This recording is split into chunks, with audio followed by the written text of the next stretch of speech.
ഹജ്ജ് അവസാനിച്ചതോടെ മദീനയിലേക്കുള്ള ഹാജിമാരുടെ ഒഴുക്ക് വർദ്ധിച്ചു.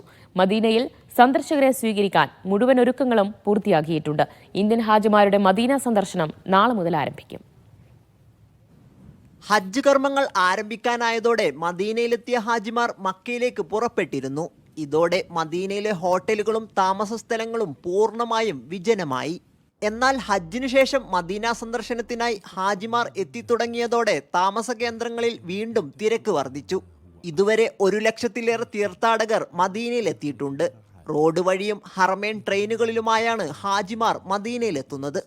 അൽഹംദുലില്ലാഹ് ഹജ്ജുമായി ബന്ധപ്പെട്ട എല്ലാ കാര്യങ്ങളും ഏകദേശം ഞങ്ങളെല്ലാം പൂർത്തിയായിട്ടുണ്ട്. മദീനയിൽ പോകണം, അവിടെ പോയിട്ട് കുറച്ച് ദിവസം താമസവും റസൂൽ കരീം സല്ലല്ലാഹു അലൈഹി വസല്ലമയുടെ റൗളയിൽ പോയി സലാം പറയൽ ഇതെല്ലാം ഇനി ബാക്കിയുണ്ട്. സീസണിന്റെ 2ാം ഘട്ടത്തിൽ വിശ്വാസികളെ സ്വീകരിക്കാനായി മുഴുവൻ തയ്യാറെടുപ്പുകളും നടത്തിയതായി ഇരുഹറം കാര്യാലയം അറിയിച്ചു.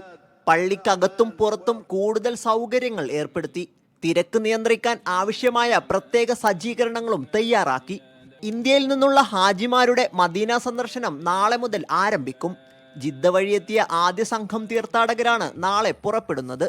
ഹജ്ജ് സർവീസ് കമ്പനി ഒരുക്കുന്ന ബസ് മാർഗമാണ് തീർത്ഥാടകരെ മദീനയിലെത്തിക്കുക. മലയാളി ഹാജിമാരുടെ മദീന സന്ദർശനം തിങ്കളാഴ്ച മുതൽ ആരംഭിക്കും. Sabith Saleem, media 1, Mecca.